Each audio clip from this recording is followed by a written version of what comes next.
नमस्कार, मी समाधान. आपण आहोत पांडुरंग मंदिराच्या समोर जे वाळवंट आहे त्या वाळवंटामध्ये आपण आहोत आणि विशेषतः बघायला गेलं तर आता पालखी हे पूर्णतः पुण्यात त्यांनी सोडलेलं आहे आणि पंढरपूरच्या दिशेने ते निघालेले आहेत.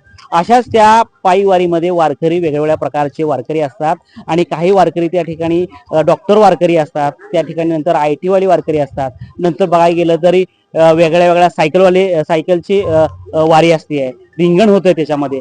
तर आज बघायला गेलं तर कर्नाटक मधून जर तिथं क्लास 1 अधिकारी या ठिकाणी त्यांची वारी आलेली आहे आणि 400 ते 500 अधिकारी या पंढरपूरच्या दिशेने आलेले आहे आणि पंढरपूर दर्शन घेऊन त्यांची वारी या ठिकाणी यशस्वीरित्या झालेली आहे.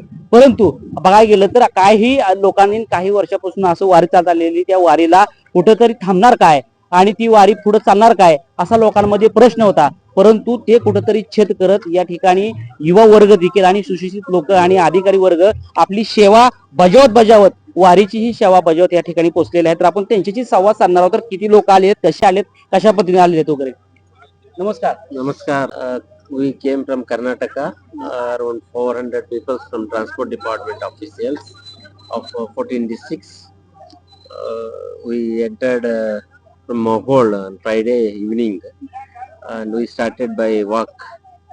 ಅಲ್ಲಿಂದ ನಾವು ಪಾದಯಾತ್ರೆ ಸ್ಟಾರ್ಟ್ ಮಾಡಿಕೊಂಡು ವಾರಿ ಕಮೆನ್ಸ್ ಮಾಡಿ ನೈಟ್ ಮಧ್ಯದಲ್ಲಿ ಬ್ರೇಕ್ ಮಾಡಿ ಮತ್ತೆ ನಿನ್ನೆ ಎಲ್ಲ ಪಾದಯಾತ್ರೆ ಸ್ಟಾರ್ಟ್ ಮಾಡಿ ಬಂದು ನಿನ್ನೆ ಮತ್ತೆ ನೈಟ್ ಬ್ರೇಕ್ ಮಾಡಿ ಇವತ್ತು ಬೆಳಿಗ್ಗೆ ಫೈಂಡ್ ಅಪ್ ಮಾಡ್ತಾ ಇದ್ದೇವೆ. ಇದು 2ನೇ ಬಾರಿ ನಾವು ಪಾದಯಾತ್ರೆ ನಾವು ಮಾಡ್ತಾ ಇರೋದು.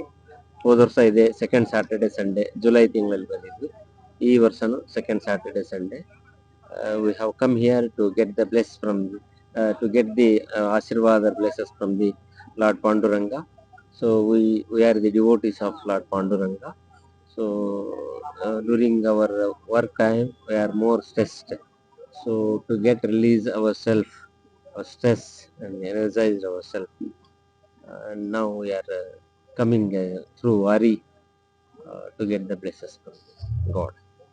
ಕಲಬುರಗಿ ವಿಭಾಗದಿಂದ ಹಾಗೂ ಬೆಳಗಾವಿ ವಿಭಾಗದಿಂದ ನಮ್ಮ ಸಾರಿಗೆ ಆಯುಕ್ತರಾಗಿರ್ತಕ್ಕಂಥ ಸಿದ್ದಪ್ಪ ಕಲ್ಲೇರಿ ಸಾಹೇಬ್ರವರು ಈ ವಾರಿ ಕಾರ್ಯಕ್ರಮವನ್ನು ಹಮ್ಮಿಕೊಂಡಿದ್ರು. ವಾರಿ ಕಾರ್ಯಕ್ರಮವನ್ನು ನಾವು ಶುಕ್ರವಾರ ಸಾಯಂಕಾಲ 5 ಗಂಟೆಯಿಂದ ಮಾವುಲಿಗೆ ಬಂದು ತಲುಪಿ ಮಾವುಲಿಯಲ್ಲಿ ಭಜನಾ ಕಾರ್ಯಕ್ರಮವನ್ನು ಮಾಡಿ ದೇವರ ಕೃಪೆಗೆ ಪಾತ್ರರಾಗಿ ಮುಂಜಾನೆ ಮತ್ತೆ ಶನಿವಾರ ದಿವಸ ಮುಂಜಾನೆ ಮಾವುಲಿಯಿಂದ ಬಿಟ್ಟು ನೆಕ್ಸ್ಟ್ ಪೇಲೂರಿಗೆ ಬಂದು ಅಲ್ಲಿ ಎಲ್ಲರೂ ಒಂದು ಭಜನೆ, ಒಂದು ಅಭಂಗ ಕಾರ್ಯಕ್ರಮ, ಒಂದು ಆಧಾರ ಆತ್ಮೀಯವಾಗಿರ್ತಕ್ಕಂಥ ಎಲ್ಲ ಒಂದು ಸಾಹೇಬರು ಬಹಳ ಒಂದು ಆತ್ಮೀಯತೆಯಿಂದ ಎಲ್ಲರನ್ನು ಆತ್ಮೀಯತೆಯಿಂದ ಸ್ವಾಗತಿಸಿಕೊಂಡು ಒಂದು ಹುಮ್ಮಸ್ಸದಿಂದ ನಮ್ಮ ಕೆಲಸಗಳ ಒತ್ತಡ ಇದ್ರು ನಾವೆಲ್ಲ ಕೂಡ್ಕೊಂಡು ಬಂದು ಈ ದಿಂಡಿ ಯಾತ್ರೆಯನ್ನು ನಾವೆಲ್ಲ